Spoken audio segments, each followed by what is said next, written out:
Hello everyone. This is the 13th part of the story, Magical Journey in Harry Potter World. Chapter 49, Second Riddle, Fan Club Talks, and Lockhart. The highest tower at Hogwarts was the Astronomy Tower. You could look down on the entirety of Hogwarts from the astronomy, and while the sun was up, you could clearly see Hogsmeade at a distance. At night, while stars glimmered in the sky, you could come up there and get the best view of the celestial bodies.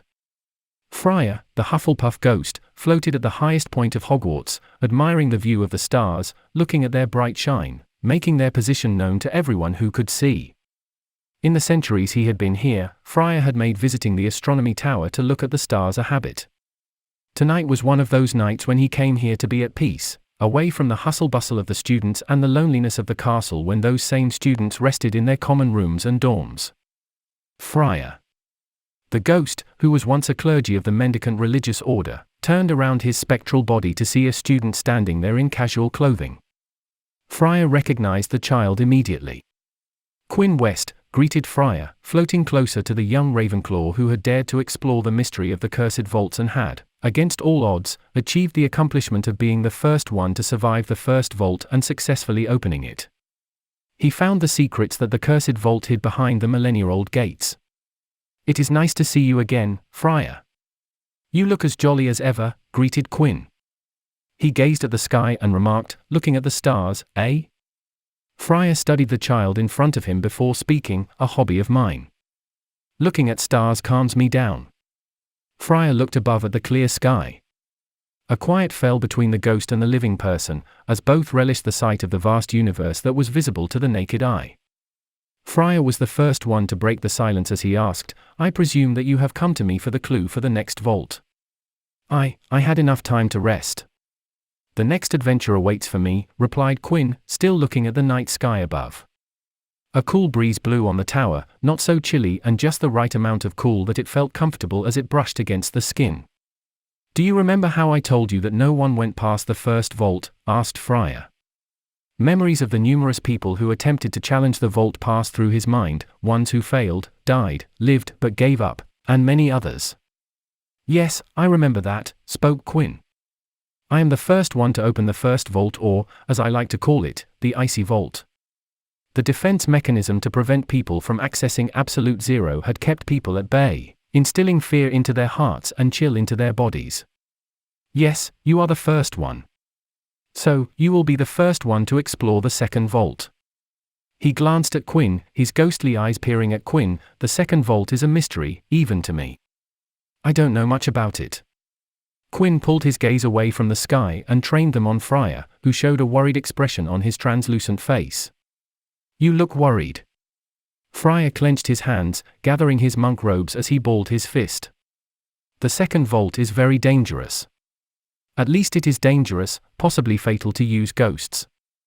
Quinn furrowed his brows as his lines appeared between them. "Why do you say that?" Friar nervously floated as he revealed, "Whenever we ghosts go near the second vault, we felt a danger to our being. It is like if we go near it, we will experience something that we may not like. It instills something deeply unsettling inside our very being." He paused for a moment, contemplating how to form his following words. "All ghosts know better than to go there. Even Peeves won't take the risk when it comes to the second vault." Quinn took the information, paying attention to Friar's every word. Anything that would give him an edge against the vault, he wanted to hear about it. Something that ghosts dread? He thought about it, but nothing came to mind. He had little expertise with ghosts. Need to read up on ghosts. "I wonder if there is something in Room of Requirements about ghosts," thought Quinn, as he made a mental note on ghost research. "Has any of the Hogwarts ghosts ever entered the second vault?" asked Quinn. If there was a precedent, then it would be an excellent point to start. Friar showed a pained expression. It was not a story he wanted to remember. There was a ghost in Hogwarts around 5 centuries ago. He was a curious one, that fellow. Didn't listen to the warnings of us old ghosts, scoffed about what do we oldies know. A month later, there was a screech that filled the castle, and we never saw him again. "And, did anyone saw this ghost before he disappeared?" asked Quinn. "No, we only heard a miserable screech and never saw him after that day," Friar sighed in answer. "Before his death, he had started to roam the castle alone, asked us to leave him alone. We barely saw him in the fortnight before his death. Fryer floated to face Quinn and glided towards him. Enough of this. Receive the riddle to the second one, find it, and maybe you will be able to find the truth behind the ghost's death and bring light to the secret of the vault. Quinn stood a little straighter, ready to listen to the riddle. The second vault was waiting for him, and this was going to be the start. Fryer watched, the eyes buzzing with excitement, and the expression brightened with anticipation. The ensuing vault cursed like the first one. One that terrifies the dead ones.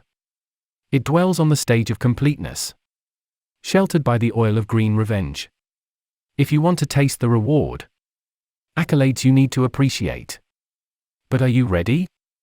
It will be anything but easy. The roads we walk have demons beneath. Are you ready to face what lies underneath? Quinn felt goosebumps on his skins. Not because he felt scared, but because of the way Fryer delivered the riddle. The last time he sang the puzzle for Quinn, Fryer had built it from what he had seen throughout the year, but this time, it was different. This riddle came from Fryer's heart, his personal experience, thought Quinn. Something that Fryer had felt and not seen others doing. Snapping out of his thoughts, Quinn scribbled down the riddle on paper for future reference. Looking at the written riddle, Quinn frowned slightly. This one seems harder, more abstruse than the last one. He scratched his head in slight disappointment that he would need to think more about the riddle before he could actually get to the vault. I will pray that you will be successful in your search. From what I saw last year, I have great hopes of you, said Fryer, smiling as he gazed at Quinn. Last year had been monumental in the ghost's life. Every few decades, all 4 house ghosts would take turns to appoint a person each to go after the vaults, and Fryer's stock had gone up because Quinn was able to survive the first vault, the first one to do so. Fryer had gained bragging rights among his ghost friends. He watched as Quinn walked away with a hand scratching his head and looking down at the paper in his other hand. He had high hopes that Quinn would solve this one as well, and he would be able to stand high amongst his ghostly friends. This year's Death Day part would be quite fun, smiled Fryer, humming a tune as he went back to look at the stars, a jolly expression gracing his face. Can you repeat that again, please? I am not sure if I heard you correctly, said Quinn, sitting behind his office desk. We want you to start a Hogwarts fan club for Professor Lockhart, said one of the Hufflepuff girls sitting in the client chairs of the AID office. 3 Hufflepuff girls had come into the AID office and requested something that stunned Quinn. While Quinn understood Gilderoy Lockhart's popularity among the general populace, but knowing the truth about the phony professor, and spending a few classes suffering for hours under his ridiculous brags. So, when Quinn looked at the 3 older Hufflepuff girls, he could only see a trio of idiots looking at him with dumb gazes.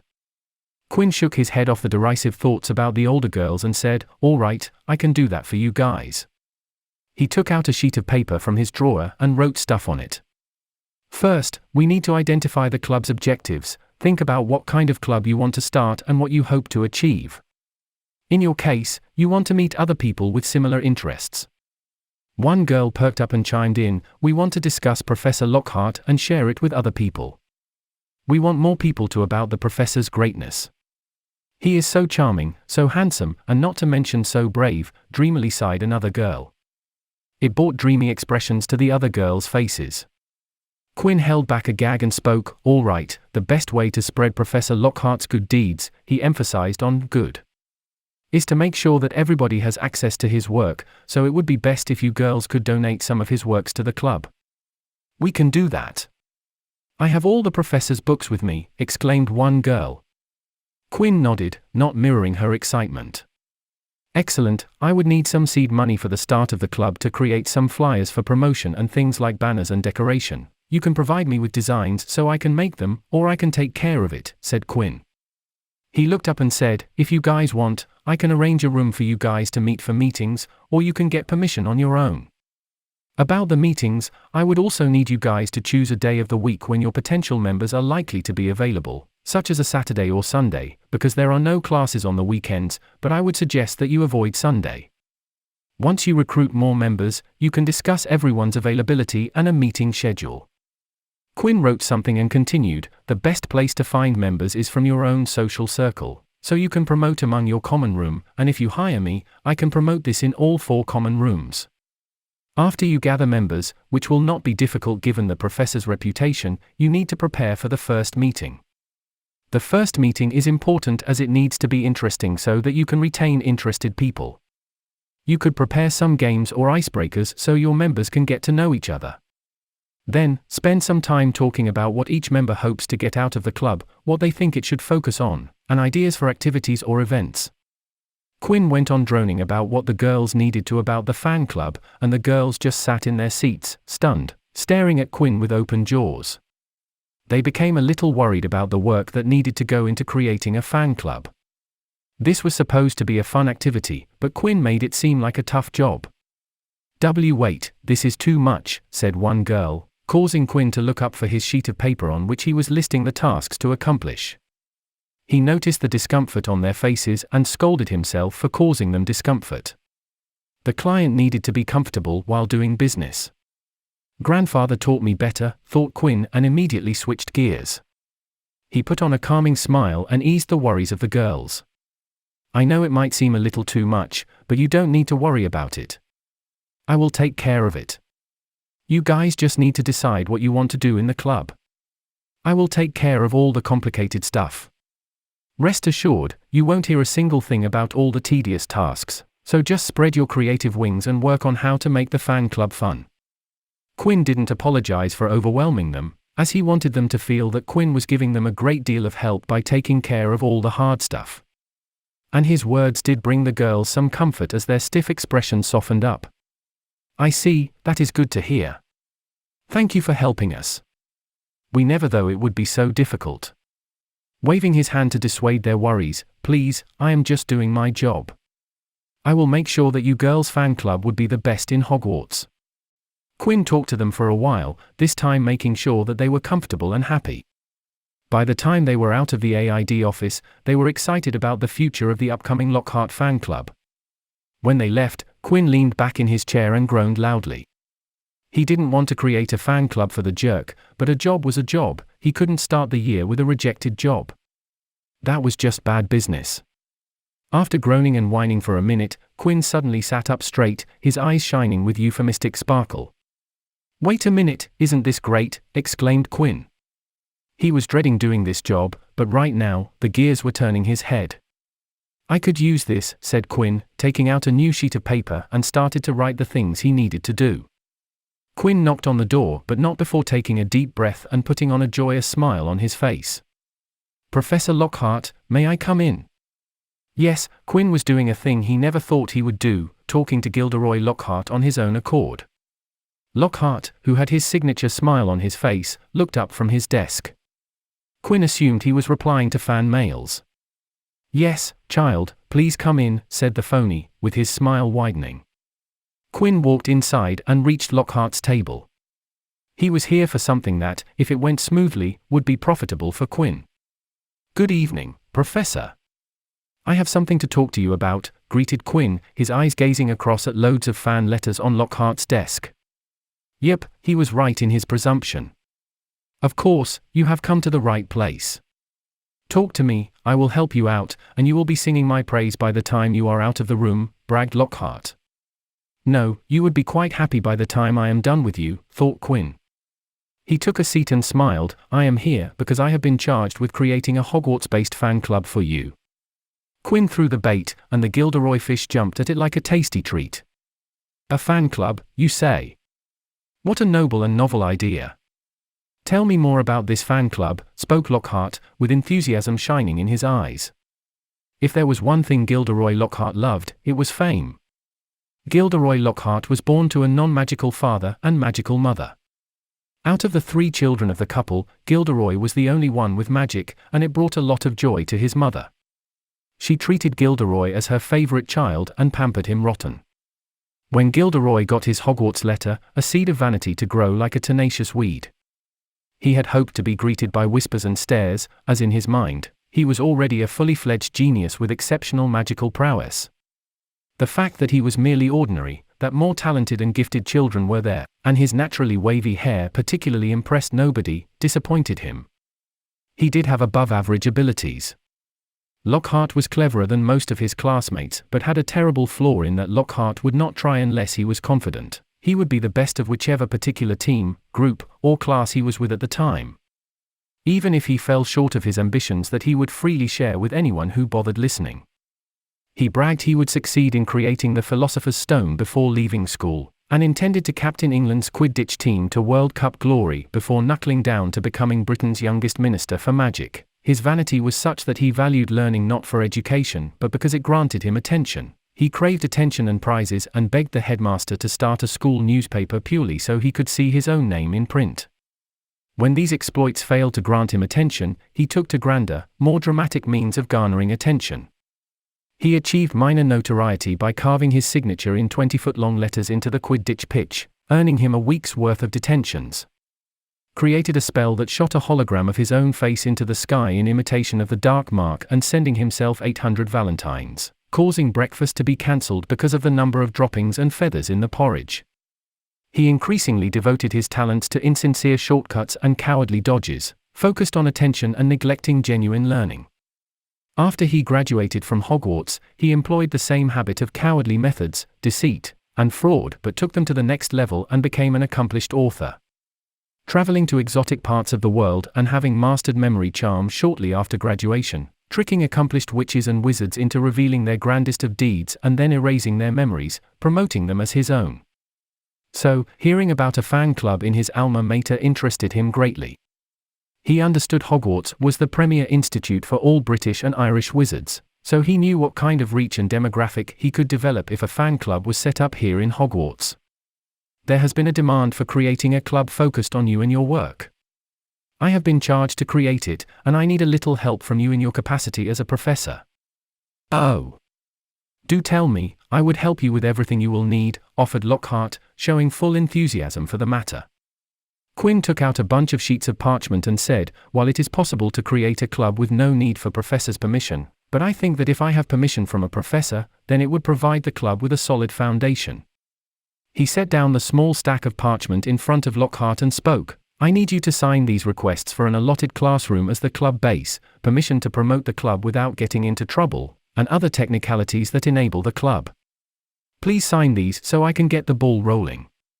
Lockhart didn't even look at the papers and used his quill to sign on every blank space that Quinn had marked. What about the activities in the club? I have plenty of ideas regarding that matter. Quinn stood up and collected the paper while saying, of course, your creative ideas would be a significant addition. I will make sure to send the members in charge of that part. You would be able to get your ideas across better with those students. Quinn shook hands with Lockhart. Thank you for the help, Professor. We will get back to you as soon as possible. Please look forward to it. Students are excited to talk to you about you. Good evening, Professor. Quinn didn't wait for Lockhart to respond and bolted out of the room. He didn't want to talk to Lockhart more than the needed minimum. A smile made its way to Quinn's face as he stared at the stack of parchments. He didn't read the terms and conditions, sucker. While Lockhart did sign papers for club creation, he also signed some papers not related to club creation, like permission to access the restricted section of the Hogwarts library. Yeah, Lockhart was easy to fool, grinned Quinn. Quinn had refrained from asking permission to restricted sections of the Hogwarts library as it would bring him unnecessary scrutiny, but with Lockhart's permission, Quinn had now received access for his third year. He took out another sheet of parchment, and this one also brought a smile to Quinn's face. Oh, this is going to make me a lot of money, isn't it? Much more money than the notes did last year.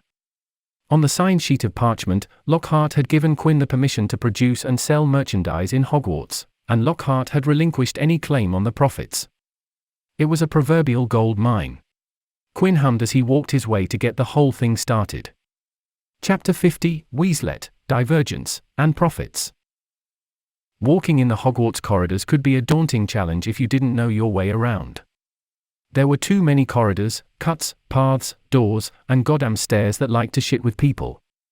But those who spend an ample amount of time in Hogwarts could find order in chaos. So, when Quinn walked in the corridors of Hogwarts, with a dazed look in his eyes, you didn't need to worry about him. As even with his mind somewhere else, his legs were taking care of the navigation. The cause for the dazed Quinn was because he was thinking, which was crossing over to daydreaming about the riddle of the second vault. It had been a couple of days, but he hadn't been able to make any serious progress. The wording of the riddle was vague, and Quinn didn't know what to make out of it. What is the stage of completeness? Is there something known as oil of green revenge? To get to the reward, I need to appreciate accolades? What was Friar on when he was thinking of this? Multiple thoughts circled in Quinn's mind as he walked in the corridors, not really paying attention to his surroundings. Ouch! Umph! Quinn walked into something, and while he didn't move at all, the thing he collided into fell down. Focus returned to his eyes, and he looked at that thing he walked into and saw that thing was actually a person. A head of flaming red hair greeted him. The person looked up to show her freckled complexion with light skin, a very petite stature, and bright brown eyes. The person on the floor was the only female progeny of the Weasley family, Ginny Weasley. Quinn's mind, which had been solely focused on figuring the sense of the riddle, stopped and reassigned itself to the person in front of him. I am very sorry. I wasn't paying attention, and look what happened, spoke Quinn, as he helped the first-year Weasley up. It's okay. I, too, wasn't looking, said the girl. She noticed the golden ring on Quinn's finger before she looked up and saw Quinn's face. Red hair, a Weasley? Oh, wait. I remember you. You are a first year, aren't you? Said Quinn, breaking ice into a conversation. What is your name? This was the perfect chance to have a conversation with the carrier of Tom Riddle's diary, aka Voldemort's first Horcrux. My name is Ginny, replied the Weaslet. I see, Ginny. What are you doing here? There aren't any first-year classrooms here, said Quinn, glancing around to see if there was around. It would be better for him if there wasn't anyone around. Easier for him to work when there weren't any witnesses. But, at the same time, Quinn was nervous as he wondered if the girl in front of him wasn't Ginny but Tom Riddle. It would answer what a first year was doing far away from the usual first-year student hotspot locations. Pardon me, but I wasn't able to get that, said Quinn, leaning towards her. I am lost, half-shouted Ginny, her face becoming as red as her hair in embarrassment. Or, it was a lost Ginny Weasley in front of him, thought Quinn, not really sure if Tom Riddle would be able to pull off a red-hot embarrassed expression. Well, there is no reason to get embarrassed because of that, assured Quinn, comforting the girl who truly had become red as her hair. You are a first year, and Hogwarts is a confusing place. He smiled and offered, where do you want to go? I will take you there. Ginny looked relieved as her flush receded, leaving behind a faint blush on her cheeks. I want to go to the Charms classroom. All right, let's go. We are on the 4th floor, but the Charms classroom is on the 3rd floor. You must have stepped on the wrong flight of stairs, replied Quinn. And, when Ginny made eye contact with him, Quinn wasted no time and took the opportunity to send a mental probe into Ginny's mind. Got in, thought Quinn, latching his probe into Ginny's unprotected mind. Come on, let's go, or you will be late, said Quinn, as he broke eye contact and funneled magic and focus for maintaining the connection with Ginny's mind. This technique, while tricky for most legilimency practitioners, for Quinn was easy as his way of practicing legilimency was to sit in the Great Hall and eavesdrop into people's minds, listen to their surface thoughts and emotions. In the past 2 years at Hogwarts, Quinn had become weirdly good at using legilimency without maintaining eye contact. So, how are you finding Hogwarts? Having any fun? Asked Quinn, making idle questions as he navigated his probe deeper into her mind, trying to reach the layer where memories resided. Gryffindor Common Room is fun, said Ginny as she finished speaking, showing the starry-eyed expression of any new first year. Nice, when I was in my first year, I kept a diary and wrote every new and fun thing I saw in it. Believe me, Hogwarts doesn't have a shortage of fascinating things. By the end of the year, my diary was full of fun stuff. Quinn sneakily and smoothly deployed his standard modulus operandi, MO, of mentioning a keyword relating to the memory he was looking for, hoping that it would trigger the memory in the target's mind, causing it to rise on the surface, making it easier for Quinn to find the relevant memory. Quinn furrowed his brows a fraction as nothing relevant came to the surface, only Molly Weasley's house budget diary and Arthur Weasley's work diary. Gotta do it the long way, thinking that Quinn focused deeper and dove deeper into Ginny's mind, trying to find anything relevant, and it was when they reached the grand staircase did Quinn finally found something. Got it! It was the memory of the day of shopping. The Weasley family, along with the Potter family, went shopping for school supplies. Just like the books, they met up with the Granger family. They ended up meeting Gilderoy Lockhart at his signing event. Like the books, the real life didn't cut out the brawl between Arthur Weasley and Lucius Malfoy. It almost made Quinn chuckle when he saw Arthur throw himself on Lucius. The two men knocked themselves into a bookshelf, starting a domino chain of falling bookshelves. While Quinn watched the memory, the duo of younger Gryffindor and older Ravenclaw walked down the stair. As they descended, they heard a shout. Ginny! Quinn focused and saw 4 people on another flight of moving stairs. It was the Golden Squad: Harry Potter, Ivy Potter, Hermione Granger, and Ron Weasley. The one who called out to Ginny was her brother, Ron. Time's up, I guess, thought Quinn as he looked at them. Quinn and Ginny reached a relay point to change stairs. Quinn looked at Ginny and smiled. It seems my job ends here. Your friends would guide you from here on. Quinn took out an AID card from his pocket and handed it to Ginny.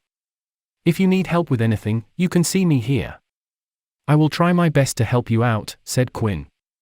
Ginny looked at the card and nodded. Good, now I will take my leave, said Quinn and stepped onto a staircase that came to the relay point. Wait, what is your name? Called out Ginny. Quinn turned as the staircase started to move and smiled. Quinn West, and it might be late, but welcome to Hogwarts. The next set of stairs that arrived at the relay point were the Golden Squad stairs, and as they stepped off the stairs onto the platform, Ivy asked, Ginny, what did he wanted from you? Nothing, I was lost, and he was guiding me to the charms classroom. He was nice, said Ginny. While Quinn did spend all the time looking at Ginny's memories, he made sure to hold a proper conversation with Ginny. What did he give you to at the end there? Asked Ron. Ginny held the card in both her hands and showed it to Ron. He gave me his card. Show it to me, said Ron as he tried to take it from Ginny, but the smaller Weasley was faster and snatched back her hand before Ron could get his hand on the card. Nope, if you want one, get it from Quinn, said Ginny, looking at the card in her hands. It was the first time she had received something like this, and she didn't trust Ron with it. I will give it to you later, Hermione spoke to Ron, who was trying to get the card from Ginny, who was effortlessly evading her brother. Harry glanced at Hermione and asked, You have one? I have multiple cards. They aren't difficult to find. You can usually find them under the classroom tables, replied Hermione, and then quipped, Of course, you wouldn't know it, would you? She was commenting on Harry's lack of attention during lessons. What do you mean by that? Asked Harry, getting ready to quarrel with Hermione. Ivy looked at her brother and best friend and immediately recognized the signs of another childish exchange, their usual thing. Okay, you two stop, she interrupted the two who were rearing to go at each other. She looked up and was just able to see one last look at Quinn before he was out of their sight. She turned to Hermione and asked, Why do you have multiple of those? Hermione's eyes shined as she exclaimed, The cards aren't always the same.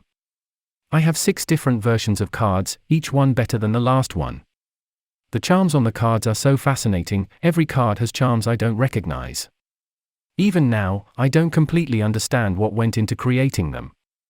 I am seriously considering taking the card to Professor Flitwick to get some answers. Ever since Hermione had found that there were multiple versions of AID cards, she had started to collect them. She even went to older students to look at their cards. And had traded with them to have all the versions. Hermione Granger was Hogwarts' first AID card collector. Ron didn't know about the guy and just thought it was another one of the bookworms from Ravenclaw, and Hermione's fascination with Quinn cemented his image of Quinn. Harry, on the other hand, knew about Quinn. He had seen Quinn plenty of times talking to Katie Bell, who was his Quidditch teammate. He had seen him talking to Daphne Greengrass, who he recognized. Plus, he had seen him once last year during his time in the hospital wing, and his mother had praised Quinn for being a good student. Now, he caught the sight of the card in Ginny's hand and noticed the words AID. Where have I seen that? Harry thought out loud. He couldn't place a finger on where he had seen those words. Ivy helped her brother out and spoke, AID or Quinn West is the one who wrote the exam notes Mum gave you. The colorful one. It finally clicked in Harry's mind, he made those notes. I thought Mum wrote those for us. While Harry wasn't particularly active in the classroom, he wasn't stupid. He had been raised by Lily Potter, he made sure to regularly study as he had been taught to do by his mother. Ivy looked at her twin like he was an idiot and said, "Didn't you see them with like everybody? Why would Mum make them from everyone?" "Hey, I don't really have a carefree last year," said Harry, defending himself. Ivy didn't give him a hard time, as last year had been a little rough on Harry. He had been in close contact with Voldemort, and that caused his scar to hurt a lot. Plus, there were some attacks on his life. While the Golden Squad was talking among themselves, Quinn had a peculiar experience. "Damn it! Damn it! Damn it! Damn it!" repeated Quinn in his mind. "This cannot be happening," exclaimed Quinn, his tone showcasing panic. He had just experienced something that shouldn't have happened, or at least Quinn hadn't thought of happening. Like a wrecking ball, a grave piece of information had hit him while he thought he was making progress. When in Ginny's mind, reading her memories to see the influence of the diary Horcrux on her mind, Quinn could only find a single memory related to Tom Riddle's diary, and that was the fight at Flourish and Blots. In that memory, he noticed a glaring issue. A smoking gun that blew the whole situation apart. Lucius Malfoy didn't sneakily give the diary to Ginny. Meaning that Ginny Weasley didn't have the diary Horcrux. Meaning that there was a divergence from canon events. Quinn had checked thoroughly and didn't notice anything going to Ginny or any Potter or Weasley children. Lucius Malfoy didn't have a chance to slip anything into Potter's, Weasley's, or Hermione when he was busy being restrained by Aura James Potter for disrupting order by fighting in a public place. Tom Riddle's diary wasn't with Ginny, and that made some glaring problems. Problems that down the line could create grave situations. Now, I don't know if the diary is in Hogwarts or not. Quinn paced back and forth, thinking about the ramification of his discovery. The locations of Horcrux were crucial information to Quinn. As long as he was aware of the position of the Horcruxes, he had the upper hand on Voldemort. But now, he did not know where the diary Horcrux was. Quinn began to think about the diary Horcrux and came up with 3 possibilities.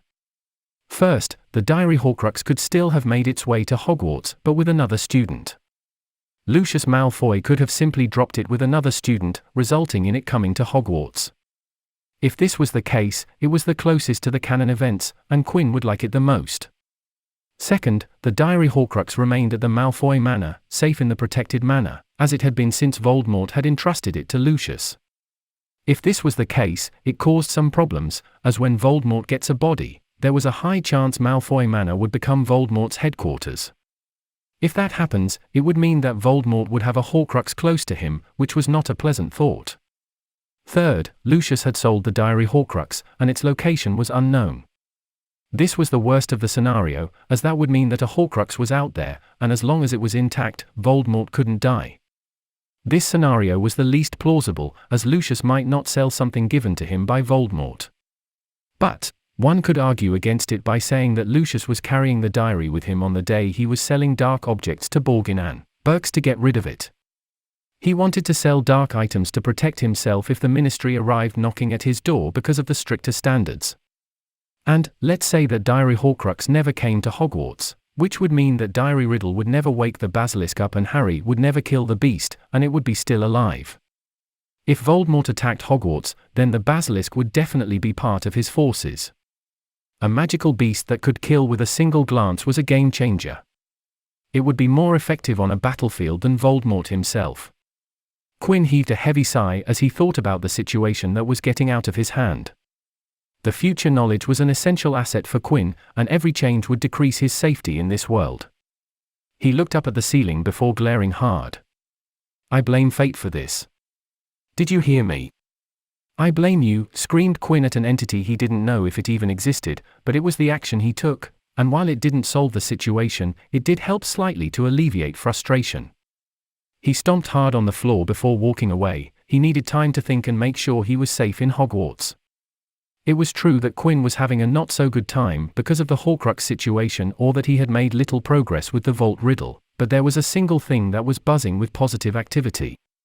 Gilderoy Lockhart merchandise produced by Quinn and sold in Hogwarts were selling like hotcakes. Lockhart was good at one thing other than using memory charm, and that was his ability to create an excellent public presence and knew how to maintain a positive image of himself. His fame and reputation were always riding high, and the common public was full of praises for him. Riding on the wave of Lockhart's popularity and fame, Quinn sold tons and tons of Lockhart figurines, posters, lapel pins, exclusive trading cards that showcased Lockhart in different poses and with different quotes on each card, and many more products. Countless students, mostly girls, coughed serious cash to get their hands on the Lockhart products. Quinn worked hard to meet the demand, and because of good planning and preparation, Quinn was able to keep up production and sold so many items that his dream of swimming in a pool of sickles took a significant jump in progress. Lockhart's, the Hogwarts Fan Club, was the official site for the sales, as Quinn had hired a girl in the fan club to handle the sales for a small payment. He didn't have the time or the want to deal with sales, and neither did he want to stay in the club room all day to sell to take orders. He didn't need the AID office to become a place where Lockhart fanatics mingled, so he made sure everybody knew that the club room was the place to go. Quinn's life was complicated as he made the most money he had ever in his life, but didn't have the opportunity to celebrate. Chapter 51, Oil of Green Revenge, Room of Rewards, and Black Binders. The ensuing vault cursed like the first one. One that terrifies the dead ones. It dwells on the stage of completeness. Sheltered by the oil of green revenge. If you want to taste the reward, accolades you need to appreciate. But are you ready? It will be anything but easy. The roads we walk have demons beneath. Are you ready to face what lies underneath? Quinn hummed in giddiness, staring at the riddle on his left and the third-year Hogwarts arithmancy book on the right. It was a pure coincidence, but while doing his arithmancy homework in the arithmancy, he noted something written on the arithmancy book. It was the symbolism of number 6, and according to arithmancy, number 6 was the number of completeness. It was also a perfect number, and a perfect number was a rarity. A perfect number was when all the number's divisors, excluding the number itself, are added, and the sum equals the number itself. Divisors of 6 equals 1, 2, and 3. Sum of divisors equals 1 plus 2 plus 3 is equal to 6. Ancient Greek arithmancy master Euclid had discovered the first 4 perfect numbers, 6, 28, 496, and 8128. Seeing that Hogwarts didn't have floors in double digits, correlating this with Friar's last riddle, Quinn was sure that stage's meaning here was the floor. The stage of completeness was the 6th floor of Hogwarts. I don't want to scan the whole damn floor just to find the entrance, grumbled Quinn. He slid the riddle paper in front of him and reread it again. Last time, the riddle had minimum information about the actual vault, and it was more of an introduction to the cursed vaults in general, but this time, the entire puzzle was focused on the second vault. Now, what does Oil of Green Revenge mean?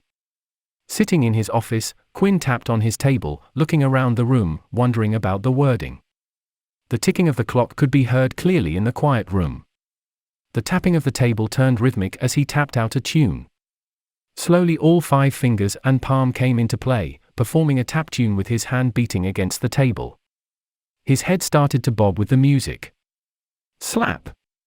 The sound of Quinn slapping his forehead with his other hand reverberated in the quiet room.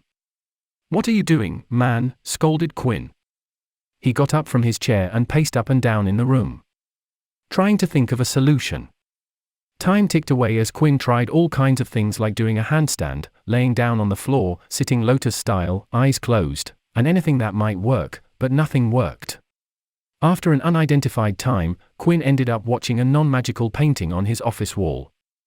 It didn't move because of charms or did anything magical, but Quinn liked it because of its simplicity and the simplistic color palette. "Colors are amazing," spoke Quinn, his eyes reflecting the colors in the oil painting. Quinn tilted his head and rewound through his thoughts. "Wait a minute." He turned his head to the riddle page on his desk and back to the painting on the wall. He repeated it twice before saying, "Oil. Painting. Oil painting. Portrait. Magical portrait. Friar, you beautiful fat monk. From the start of the sentence, Quinn's voice rose with every word till he came to the final conclusion, and facts all fell into their place.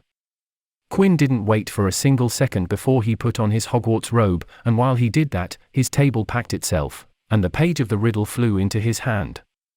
He pocketed the page and spoke to himself as he exited the office. "Oh yeah, I am feeling it now.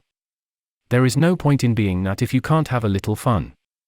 Like every floor of the Hogwarts castle, the 6th floor was vast and grand.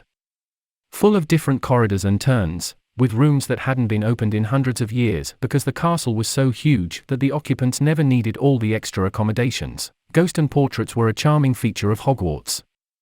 Its magical nature attracted ghosts to tie themselves to the castle, while people's time in the Hogwarts castle, while they were still alive, was so significant that they liked to send their portraits to the school. Even to this day, a lot of dead people sent their portraits to Hogwarts. Maybe I will do the same when I am all old, sickly, and dead, thought Quinn as he ran his way to the 6th floor.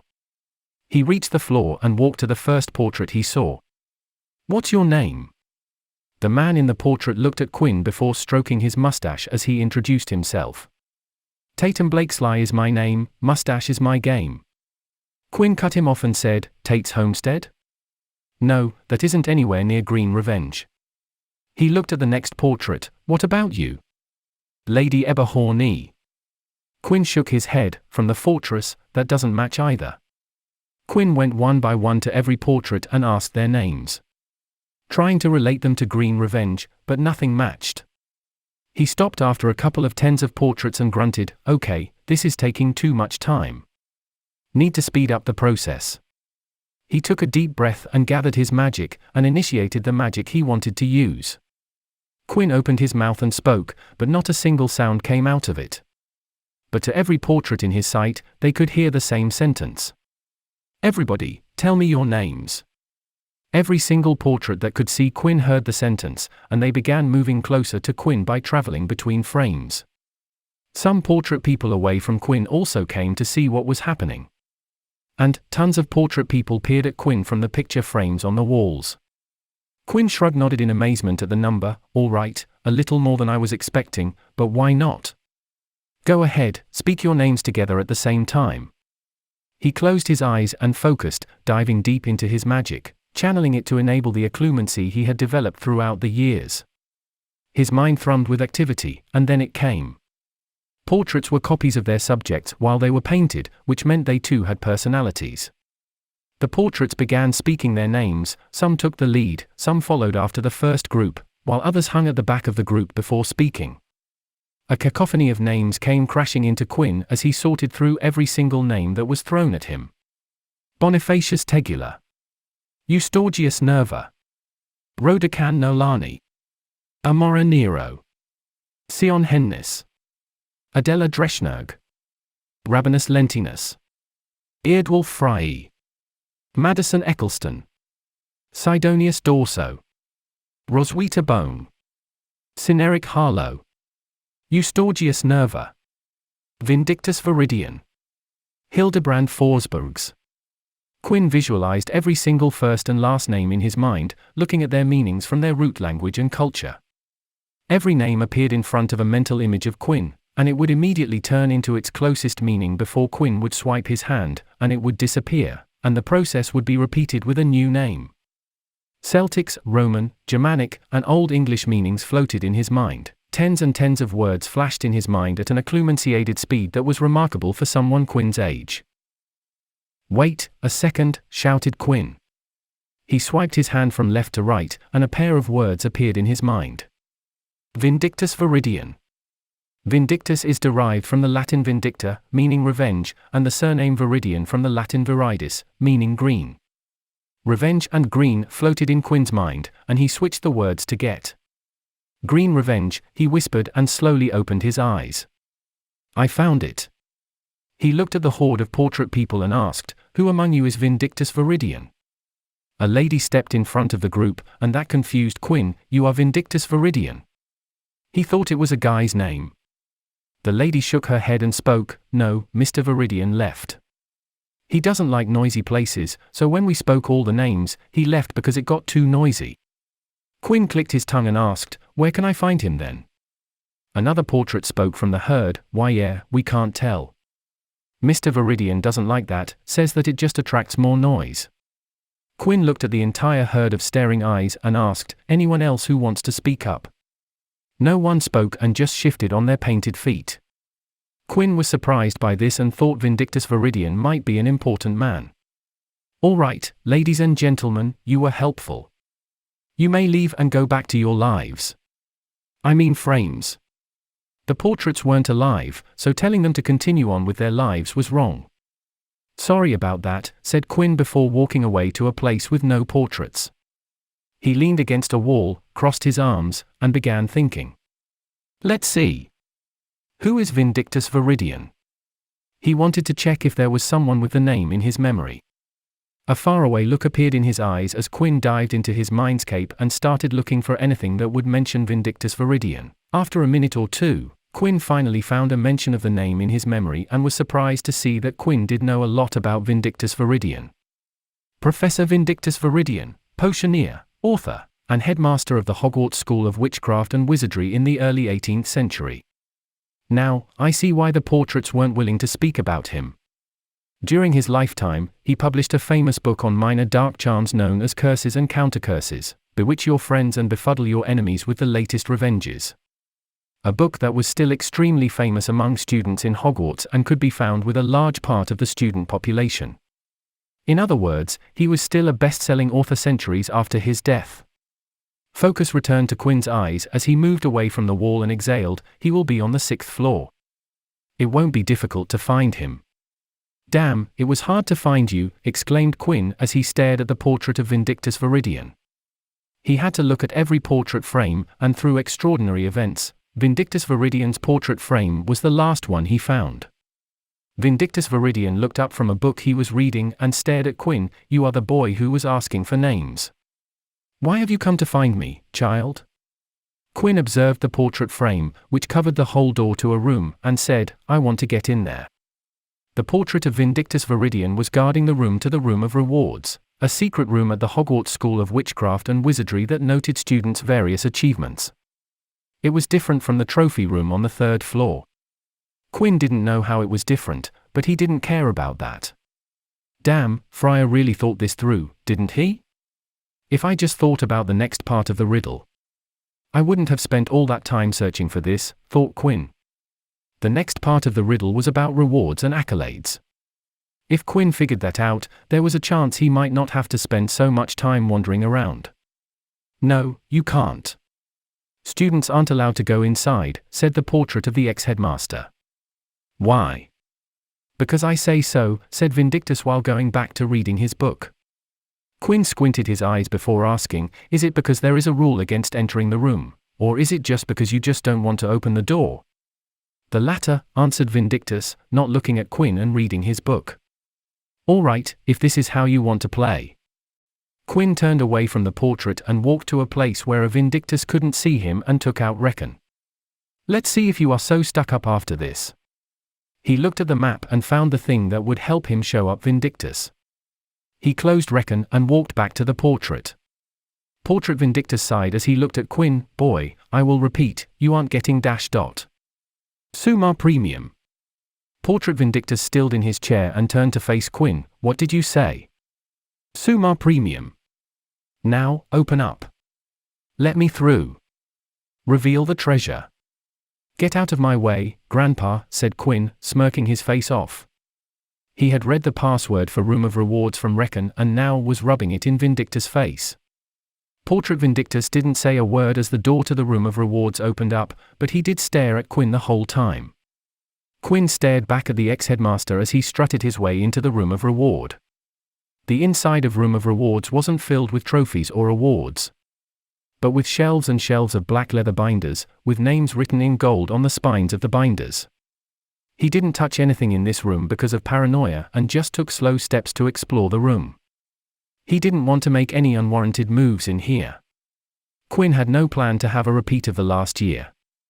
After an infuriating amount of time, Quinn finally concluded that he could walk normally in this room without triggering any deadly trap. "Phew, that was stressful," sighed Quinn. He finally relaxed his tense body and just looked at the room. It wasn't anything special, just shelves of black leather binders and nothing else. The first thing he did was cast tons of detection charms on one of the black binders to check if they were safe to pick up, and the result was that there was nothing on the binders other than preservation charms.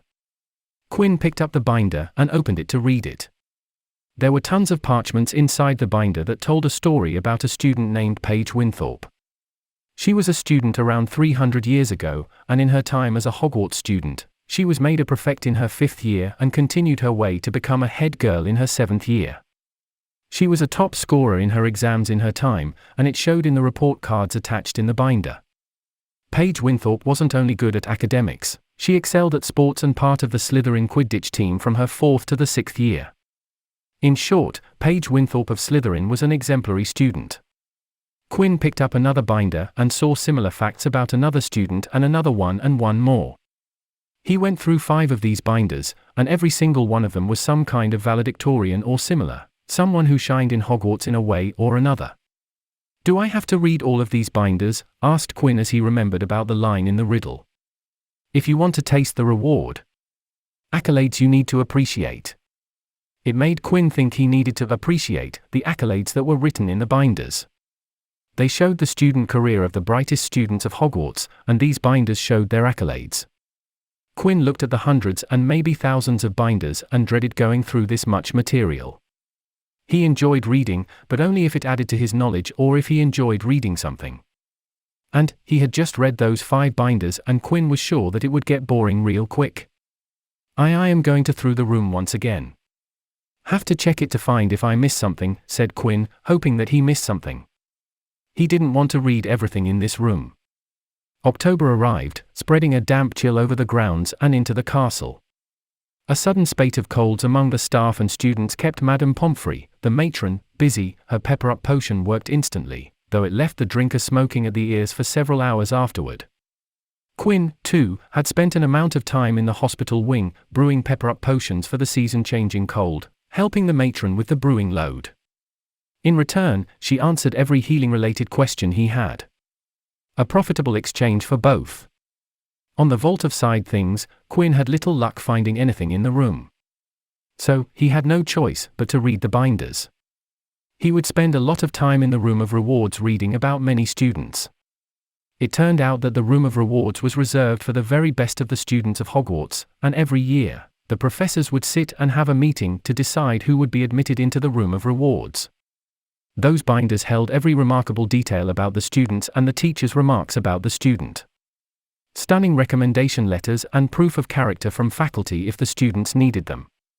Quinn was sure that if any students had these, they wouldn't need a resume for the start of their career. Just pick one of these binders and walk into a place of hiring, and they would seriously give you a look over. But, despite that, Quinn still didn't enjoy reading them, but he didn't have a choice. He just read the black binders and practiced magic while reading them. Portrait Vindictus tried to change passwords, but his efforts were for nothing as with Reckon, no room in Hogwarts was blocked to Quinn. Of course, except the Chamber of Secrets that opened up with Parseltongue. Speaking of Chamber of Secrets, while Quinn was immersed in reading the black binders, October passed, and Halloween arrived. And Halloween at Hogwarts with Potter's fate was always eventful. Chapter 52, Halloween of Illusions and Symbols. The dinner feast at Halloween was always special at Hogwarts. The decor of the Great Hall was all Halloweeny and spooky. Floating pumpkin heads from the ceiling and spooky bats flew around the dark, enchanted sky. The lighting on the Great Hall was also dimmed by a level, giving it a different feel than usual. It was oddly stimulating to see a place that you saw every day changed slightly. The goblets had engravings of pumpkin, and the food came in cauldrons instead of the usual utensils. Like every year, Quinn had put on his pointed hat for the occasion and had a pumpkin and bat lapel pin on his robes. It was his way of being festive. Plus, he had dipped into his chocolate reserves and distributed chocolate to every Ravenclaw he came across in the Ravenclaw common room. Unknown to him, they gave him the nickname Chocolate West because of the chocolate he had been giving out. It didn't help when he would randomly produce chocolate and give them to people even before Halloween. Quinn cleaned his hands and corners of his mouth before turning to Eddie and smiling. "What Halloween candy is never on time for the party?" Eddie gave the question a thought before shrugging. "I don't know." "Which one is it?" "Chocolate," laughed Quinn. Eddie gave him a flat look and spoke, "That wasn't funny." Quinn pursed his lips and nodded, "I know, here you go." Placing something on Eddie's hand. Eddie looked at his hand, expecting to see the usual chocolate, but it turned out not to be chocolate. "A candy cane?" asked Eddie, his brows quirking up. Quinn showed a shallow lopsided grin and chortled, "The chocolate is late." Eddie's jaw fell as he gawked at Quinn. He closed his mouth before asking, "Did you plan that?" "No, it just came to me," smiled Quinn, shaking his hands around his head. "Genius, right?" "No, it wasn't," spoke Eddie, his face showing his complete disagreement. Both friends got up from their bench spots and started to walk towards the exit. Quinn threw his arm around Eddie's shoulder and poked his cheek. "Come on, admit I got you." "Nope, it didn't." "It did." "Didn't." "It did." "Didn't." "It did." "Didn't." "It did." "Didn't." Quinn and Eddie walked together among the crowd of students who were going to the common room. He would walk with them till the 5th floor, then he was going to part with them to go to the room of requirements. But then the crowd of students slowed down till every stopped and stilled. A murmur spread across the students, and then all of them heard something that brought chills to Quinn. "Enemies of the air, beware! You'll be next, mudbloods." Quinn froze when he heard Draco Malfoy's familiar voice. He had familiarized with it from all the times he had quarreled with Harry Potter in the Great Hall. Eddie felt Quinn's arm slip away from his shoulder and watched as his friend step away from him and walk towards the front of the crowd. "Hey, where are you going?" Eddie called out to Quinn but didn't get a reply from his roommate. "Quinn!" Quinn didn't hear Eddie as he moved through the crowd towards the front of the traffic. His fingers twitched occasionally, and numerous students felt tugs on their clothes, shifting them slightly to the side as Quinn used magic to make a path from himself. Quinn finally reached the front of the crowd and saw the scene he had read about and seen in the cinematic representation of the books.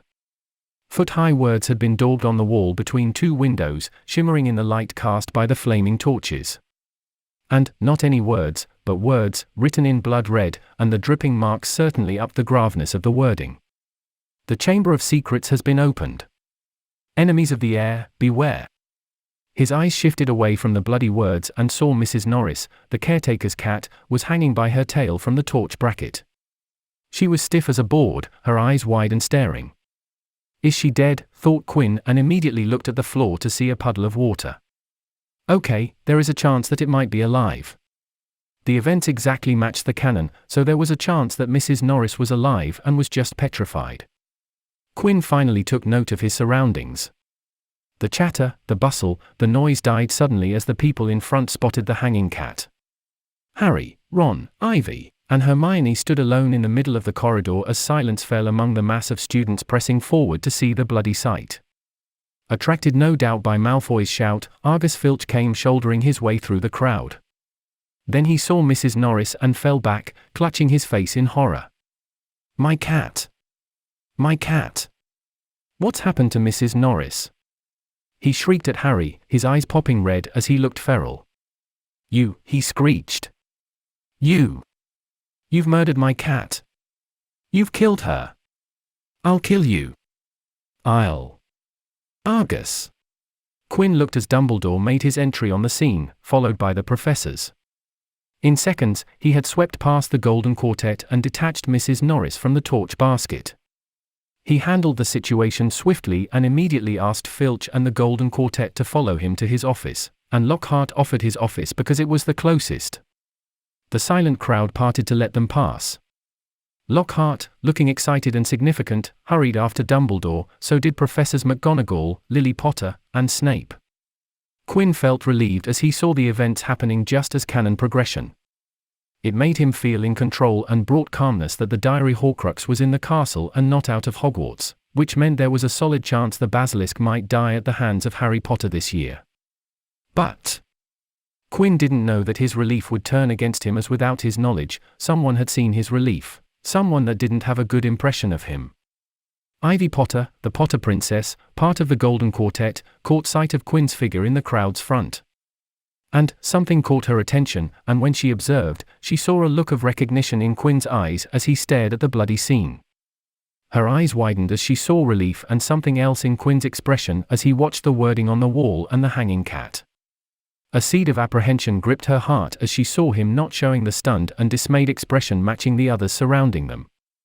Ivy continued to glance at him with the corner of her wide green eyes as her mother pulled them away from the crowd.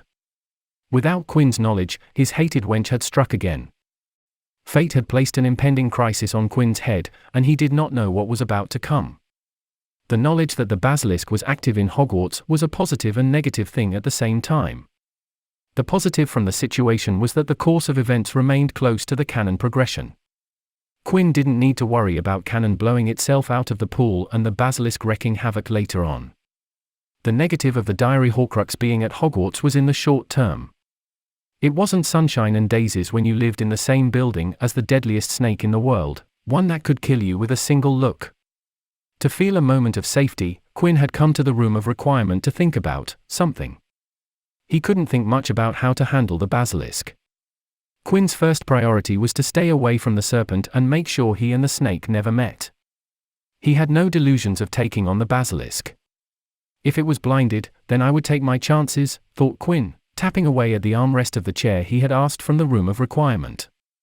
There were two places in Hogwarts where he was safe from the basilisk. He was sitting in the first, and the second was the icy vault.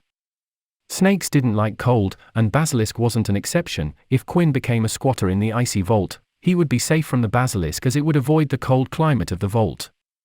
Even Voldemort won't be able to command the basilisk to go in there. I do not know who is the pitiful victim of the diary Horcrux. That itself is a problem, contemplated Quinn. If Ginny Weasley was the Horcrux host, he would have robbed the diary from her and chucked it into the room of lost things. But there was a part of Quinn's mind that didn't worry about the basilisk, and it was because of his blood status. Quinn came from a pureblood family, and the young Tom Riddle was obsessed with his Slytherin lineage. Slytherin didn't want students of non-magical or mixed lineage to enter Hogwarts, and the young Tom Riddle followed that mindset with his heart. He wanted to rid Hogwarts of first-generation magicals. All his victims were Muggleborns, except Penelope Clearwater, who was collateral damage, an unplanned victim. Quinn was a pureblood wizard, so there was a part of Quinn's mind that thought he was safe. That the controlled basilisk won't target him. The one time in his life that his blood status would help him out. His being pureblood would help him out in this situation. He didn't believe in pureblood propaganda. Why would he? It didn't help him in magic. His hard work was what helped him progress in his magic capabilities. Blood purity had nothing to do with it. But now, here he sat, wondering if this blood purity would save him from mortal danger. An archaic way of thinking that led to genetic abnormalities, gene pool degradation, the possibility of declination of magic, and the birth of squibs. He didn't like this fact at all. It didn't fit well with him that this inherently corrupt doctrine might possibly help him out.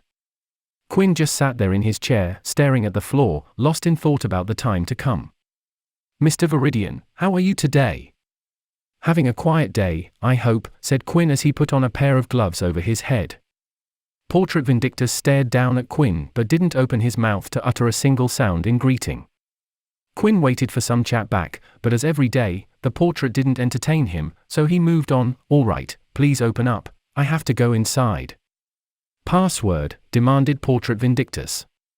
Quinn exhaled a sigh and put his hands on his waist before asking, "You know, if you didn't ask me for a password every day, we would have been good friends." "Password." Quinn clicked his tongue and spoke, "Immortalus." The door opened up without a single word of response, and Quinn stepped, but not before saying, "See you in a bit, Mr. Viridian." The inside of the room of rewards was dull as ever, with black binders resting on shelves. Orbs of light manifested around Quinn, providing proper lighting for him to navigate and read. "Okay, time for another session of reading random people's school records," said Quinn. He started from where he left off yesterday. Like a damn blue-collar worker. Quinn sat down on the floor and began reading, and while he read, a small holographic image of the binder appeared in front of him in mid-air. The holographic binder opened up, and it was the exact copy of the binder in Quinn's hands. When he looked at a parchment, a holographic image of parchment would appear in the holographic binder. If you looked closely at the holographic parchment, you would see words appear on it. If you backed up and looked at Quinn and the binder on his hand, you would notice that the words on the holographic parchment were the same as Quinn was reading. As Quinn read, the words were appearing on the holographic image on the parchment. Quinn didn't want to waste his time just reading, so he devised a practice exercise to utilize his time. The practice was to get better at illusion magic. An illusion was a distortion of the senses, revealing how the mind usually organizes and interprets sensory stimulation. By disrupting and manipulating the sensory input to the brain, a magical could their perception of reality. Currently, Quinn was casting illusion magic on himself. He was disrupting his own senses to make himself feel the illusions. It was the best way to practice illusion magic. If he understood how his mind interpreted sensory input, then he would have an understanding of every single mind out there. There were 6 base sensory perceptions: sight, visual, smell, olfactory, touch, tactile, hearing, auditory, taste, gustatory, and magic, extrasensory. Currently, he was working on the visual sense or the perception of sight. He was working on how the eye interpreted light and was deceiving his own eyes to believe that there is a holograph of the binder he was reading. By using the binder, he was changing the illusion with every second by adding words to parchments. It was great practice by creating dynamic illusions. The only limitation to illusion magic was the imagination and understanding of the caster. If you wanted to cast an illusion of fire, you needed to know the physical characteristics of fire. How the wisps of fire moved, the heat of the fire, the color, the light projected by fire, and everything that would make the fire illusion believable. Illusions worked the best when the target believed that the illusion was real.